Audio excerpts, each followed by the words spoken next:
ज्योतिष में विश्वास रखने वाले सभी दर्शकों को ग्रहों के चाल कार्यक्रम में नमस्कार है। इस वीडियो में जानेंगे मीन राशि के जातकों के लिए अक्टूबर का महीना कैसा रहने वाला है। यह गणना चंद्र राशि पर आधारित है, यानी जिन जातक के जन्म पत्रिका में चंद्रमा मीन राशि में स्थित है, जहां 12 लिखा है, उस जातक को मीन राशि का जातक कहा जाता है। आप इस वीडियो को लग्न से भी देख सकते हैं। मित्रों, ज्योतिष गणना के अनुसार अक्टूबर में ग्रहों के चाल इस तरह रहेंगे। यह समय इसलिए भी इम्पोर्टेंट है क्योंकि मीन राशि वालों के द्वितीय भाव में जमा धन के भाव में अक्टूबर महीना में 6 ग्रहों का प्रभाव रहेगा और 18 अक्टूबर के बाद 8 ग्रह धन भाव को एक्टिव कर रहे हैं। यानी नवग्रह में शुक्र ग्रह को छोड़कर बाकी सभी ग्रहों का प्रभाव द्वितीय भाव पर रहेगा। तो स्वाभाविक है जमा धन से संबंधित कुछ न कुछ बदलाव जरूर होंगे। अब जिन मीन राशि वालों को जमा धन में वृद्धि होंगे उनके लिए तो बल्ले बल्ले का समय है, यह तो अच्छी बात है। लेकिन अधिकांश समय ऐसा देखने में आया है, और जो मेरा पर्सनल एक्सपीरियंस है, कि जब भी ऐसी स्थिति बनती है तो कुछ ही लोग ऐसे होते हैं जिनको लाभ होता होगा, लेकिन अधिकांश लोगों को इस स्थिति में नुकसान ही झेलना पड़ता है। मित्रों, जब भी कोई संकट आता है तो उस संकट के साथ एक अवसर भी आता है, क्योंकि विपत्ति कभी भी अवसर के बिना अकेला यात्रा नहीं करता। और इसीलिए कहते हैं ना, lock are never manufactured without a की।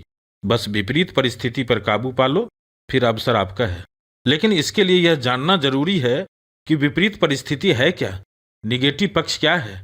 इसलिए इस चैनल के वीडियो में पॉजिटिव पक्ष और निगेटिव पक्ष दोनों अलग अलग बताया जाता है। पहले पॉजिटिव पक्ष की बात करते हैं, बाद में निगेटिव पक्ष की बात करेंगे, और वीडियो के अंत में एक छोटा सा लेकिन प्रभावी उपाय बताया गया है जिससे डैमेज को कंट्रोल किया जा सके। मित्रों, इस समय में मीन राशि में जो सबसे अच्छा योग बन रहे हैं वह बना रहे हैं बुध ग्रह।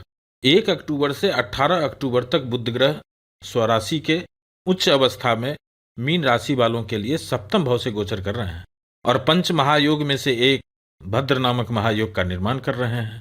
महर्षि लिखते हैं, जब कुंडली के सप्तम भाव में भद्र योग बनते हैं तो जातक को वैवाहिक सुख, व्यापार में वृद्धि और नौकरी में उच्च पद प्रतिष्ठा की प्राप्ति होती है। और ऐसा ही हो रहा है अभी मीन राशि वालों के लिए। इस गोचर का सबसे अधिक लाभ उन जातकों को मिलने वाला है जिनके कुंडली में बुध ग्रह कन्या राशि में स्थित है, और जिनके जन्म कुंडली में बुध ग्रह मिथुन राशि में विराजमान होंगे उनको भी अच्छा लाभ देने वाले हैं यह गोचर।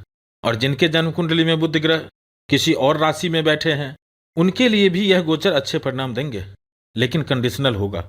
यानी इस योग का फल सिर्फ उन मीन राशि वालों को मिलेंगे जो नौकरी के लिए कोई परीक्षा दिया है, और इस कालखंड में यदि उसका रिजल्ट आएगा तो यह समय आपके लिए सपोर्टिव है।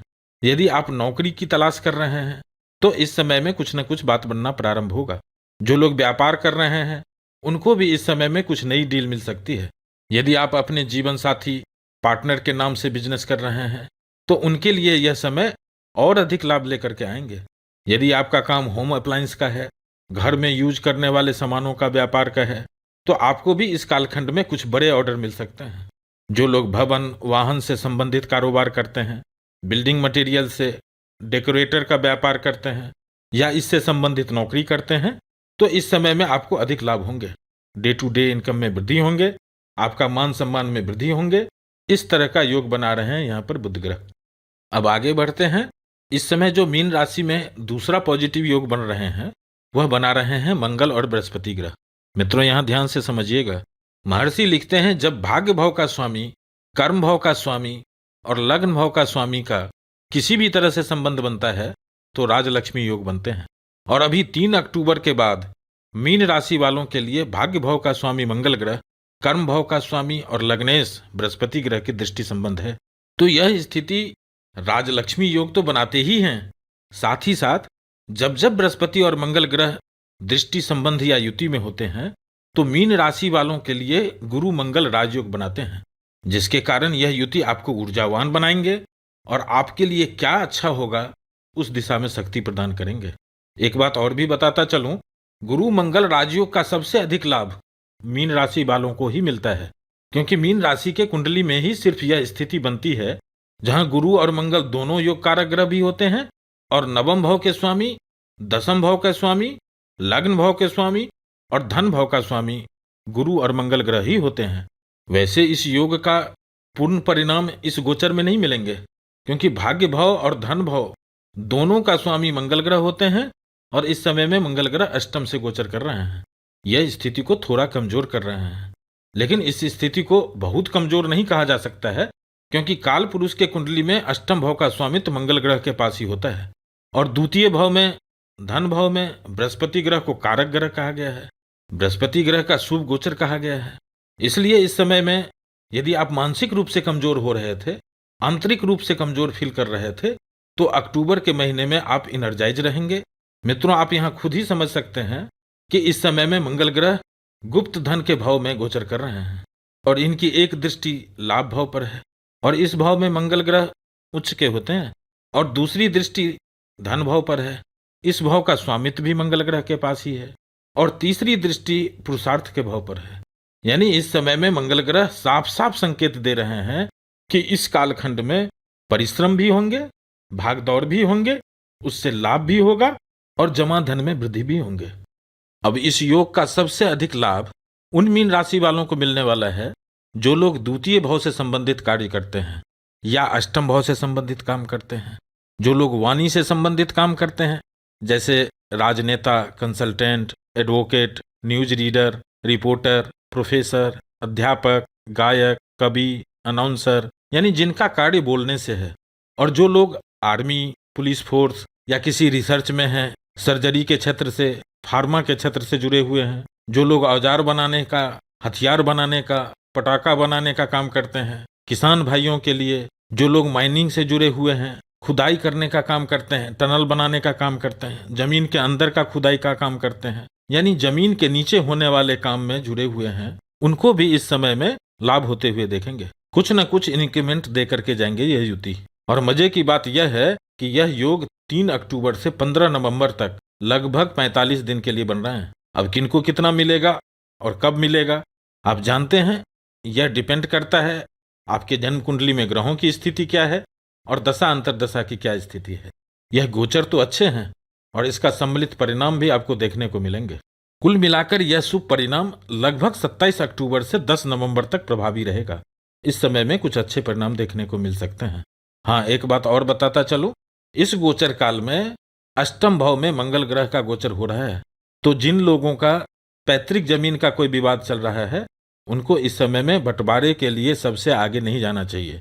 जो हो रहा है उसे होने दीजिए। इस गोचर के बाद यानी 15 नवंबर के बाद आपके लिए स्थिति और अधिक पॉजिटिव होंगे। यदि अक्टूबर में ऐसा कोई बात होता है तो इसे 15 नवंबर तक टालना चाहिए, यह आपके लिए हितकर होगा। अब निगेटिव पक्ष की बात कर लेते हैं। तो मित्रों, आप देख रहे हैं कि मीन राशि के लग्न भाव में जहां 12 लिखा है, एक तरफ शनि ग्रह है और दूसरी ओर राहु है और यह दोनों मिलकर के पाप कर्तरी योग का निर्माण कर रहे हैं। यह प्रभाव 30 अक्टूबर तक देखने को मिलेंगे, जिसके कारण मान सम्मान में कमी देखने को मिलेंगे। जिस काम से आपको कोई लेना देना नहीं है उसमें भी आपका बदनामी हो जाना, कलंक लग जाना, इस तरह का प्रभाव 30 अक्टूबर तक दे रहे हैं राहु और शनि ग्रह। अब शनि ग्रह की बात कर लेते हैं। तो शनि ग्रह 18 अक्टूबर को नक्षत्र परिवर्तन कर रहे हैं। मीन राशि में जो 3 नक्षत्र होते हैं, पूर्वा भाद्रपद, उत्तरा भाद्रपद और रेवती नक्षत्र, इस समय में शनि ग्रह सबसे अधिक नुकसान रेवती नक्षत्र वालों को कर रहे थे। 18 अक्टूबर के बाद जिन जातक का जन्म रेवती नक्षत्र में हुआ है उनको शनि ग्रह नुकसान नहीं करेंगे, यानी रेवती नक्षत्र वालों को स्थिति में सुधार होगा। जिन जातक का जन्म उत्तरा भाद्रपद नक्षत्र में हुआ है उनको 18 अक्टूबर के बाद सबसे अधिक सावधान रहने की जरूरत है, क्योंकि 18 अक्टूबर के बाद शनि ग्रह सबसे अधिक नुकसान मीन राशि में उत्तरा भाद्रपद नक्षत्र वालों को करने वाले हैं।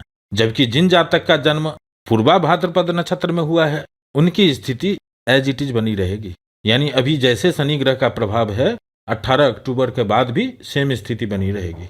जिनको अच्छा चल रहा है उनका अभी अच्छा चलता रहेगा और जिनका बुरा चल रहा है उनकी भी स्थिति में सुधार शनि ग्रह नहीं करने वाले हैं। और मुझे जिस बात का सबसे अधिक शंका है, जिसका जिक्र हमने वीडियो के शुरुआत में ही किया था, कि जमा धन के भाव पर यानी द्वितीय भाव पर शुक्र ग्रह को छोड़कर बाकी सभी ग्रहों की दृष्टि है या युति है।